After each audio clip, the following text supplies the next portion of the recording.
All right, let's move on to the latest with regard to the attempted assassination of Donald Trump. Still stunning revelations coming out about the failures on that day. The latest, we had testimony from FBI Director Christopher Wray reporting that the shooter was able to fly a drone over the area shortly before this rally. Let's take a listen to what he had to say. We have recovered a drone that the shooter appears to have used. It's being exploited and analyzed by the FBI lab. The drone was recovered in his vehicle. So at the time of the shooting, the drone was in his vehicle with the controller. In addition, our investigation has uncovered. Do you know what time of day he flew it, and if he flew it on the day of the shot? Yeah. Oh, I'm sorry. Go ahead. So in addition, it appears that around 3:50 p.m., 4 o'clock in that window, on the day of the shooting, that the shooter was flying the drone around the area 2 hours for about 11 minutes. I want to be clear, but when I say the area, not over the stage and that part of the area itself, but I would say about 200 yards, give or take, away from that. We think, but we do not know. So again, this is one of these things that's qualified because of our ongoing review, that he was live streaming, viewing the footage from that, again, about 11 minutes in around the 3:50, 4 o'clock p.m. range. 2 hours before, he's flying a drone in the vicinity of the rally. About 200 yards away. 2 hours before the rally. 2 hours before the He's rally. flying a drone How does now. nobody notice it? I was just telling you at my wedding, the photographer used a drone. You can notice the damn thing hundreds of feet away. So nobody, a security perimeter, is looking up and saying, hey, what's going on with this? Insanity. I mean, anyone who's ever been by the White House recently, there's drones everywhere, and they're all Secret Service drones. So they know what drones are like. Yeah. They know, what is supposed to be there and what's not. I mean, I've even read, Krystal, about anti-drone jamming technology in war zones or being used by Mexican drug cartels. So they have better jamming tech, or a prison or something like that. How do they know and have better tech than for the president's rally? That's crazy. I mean, the whole completely thing. insane. And then I've been reading a little bit about how the Secret Service admits that they denied resources to Trump. That's, frankly outrageous, just because when we look at now what the threat environment was like and how their level of incompetence here has been manifested with their lack of questions. The lady didn't even want to resign until now. I mean, I just think this agency truly needs to be rooted top to bottom. It is clear over the last 2 decades, they have failed dramatically. Yeah. And every sign has been there. The Columbia hooker thing, the multiple Obama failures where somebody shot at the White House and they didn't notice until broken glass was found later. Somebody jumped the fence, was able to get in. I'm trying to think more. There's been a few other episodes. Carol Laning, I think, over the Washington Post, has detailed all of this. I think in every instance, it's clear Congress has got to take over and they completely need to gut this thing. Yeah. I mean, a bullet touched the former president. Not negotiable, impossible. And the stonewalling is insane. Yeah.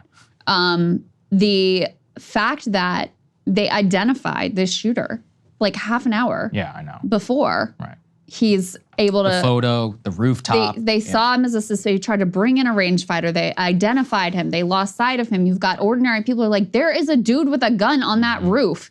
And President Trump is still allowed to go out on the stage and continue his speech. It just absolutely insane. We're also learning a little bit more about some of the interesting searches that this shooter was apparently engaged in, Googling, prior to this attempted assassination. Let's take a listen to Director Wray here. One of the things that I can share here today that has not been shared yet is that we've just in the last couple of days found that from our review, to your point about devices, analysis of a laptop that the investigation ties to the shooter reveals that on July 6th, he did a Google search for, quote, how far away was Oswald from Kennedy? And so that's a search that obviously is significant in terms of his state of mind. That is the same day that it appears that he registered for the Butler rally. So how far away was Oswald from Kennedy? And then that same day he registers for the right That is one IQ thing in that he thinks Oswald shot Kennedy. So now we know a little bit about how smart that this guy actually was. So turns out he was an idiot if you didn't know that already, if you actually believed that the magic bullet theory or whatever is correct. But in his case, that's the irony of it is that in his case is that it is so obviously believable that it was a massive security failure. Yeah. Now that we learn about every single instance, and the only true miracle in this shot, or in this, is not the shot itself, is that Trump turns his head at the last minute and survives and doesn't get his head bullet. You know, we don't get a pink miss shot on national television in high definition.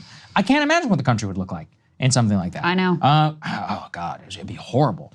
We also can talk about the Secret Service director. Let's put this up there on the screen. Finally resigning after being pressured by both members of the House Oversight Committee. I do want to say, I want to give commendation. You know, I rarely will cheer for bipartisanship. This actually is the one moment where Jamie Raskin, Ro Khanna, you know, Comer, Republicans, Democrats, AOC, everybody was like, oh no, absolutely not. They're like, you got to go.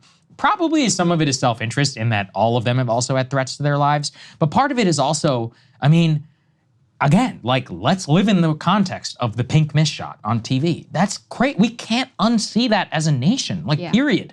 The Zapruder film was way after. I mean, to live with that, the consequence, the trauma, like the grieving and the RNC and everything that would have possibly happened. I mean, I know some people have said Civil War. I don't know if that's necessarily true, but something, I mean, you know, something horrible would have happened. So I want to at least commend them for, in Washington, it is so rare to see accountability. Now, we don't start here. It's a good starting point. This isn't just the finishing thing or whatever, but at least they actually came together and they're like, no, we're not standing for this. You got to go. Honestly, it was insane she lasted as long as she did. No, I agree. She should have gone the next day. You're right, though. No one should delude themselves into thinking that it's like, problem solved. It was just this one lady. She was the issue. No. Right.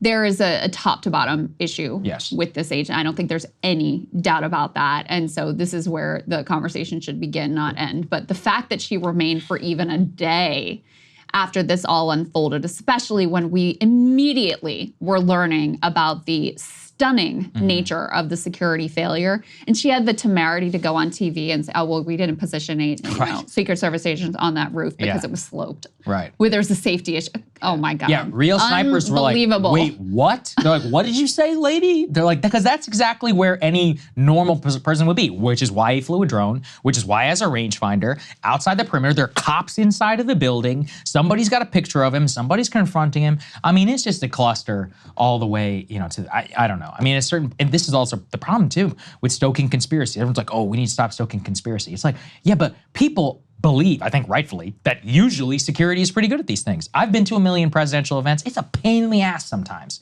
I would never in my wildest dreams think that a gunman could get this close, having been through the security perimeter so many times. And I have experience in it, not just watching it on TV. So for a lot of people out there, I mean, it's just too shocking to behold. We still need a lot of answers. I see that there's a new story out with some more details, and we can take a look and everything. But I think we're still at the very beginning of this. Yeah. I really do. Yeah, I think that's right. All right. I enjoyed being back. Nice and we having talked you a back. lot. Geez, what is it, 2 hours? A lot to catch up on. 2.5 hours? Yeah, we had tons to catch up on. I miss everybody so much. Thank you all for the congratulations. That was very, very nice of everyone. And we'll see you all next week. And if there's any breaking news, I'm sure you'll see us again. Hey, if you like that video, hit the like button or leave a comment below. It really helps get the show to more people. And if you'd like to get the full show ad-free and in your inbox every morning, you can sign up at breakingpoints.com. That's right. Get the full show, help support the future of independent media at breakingpoints.com.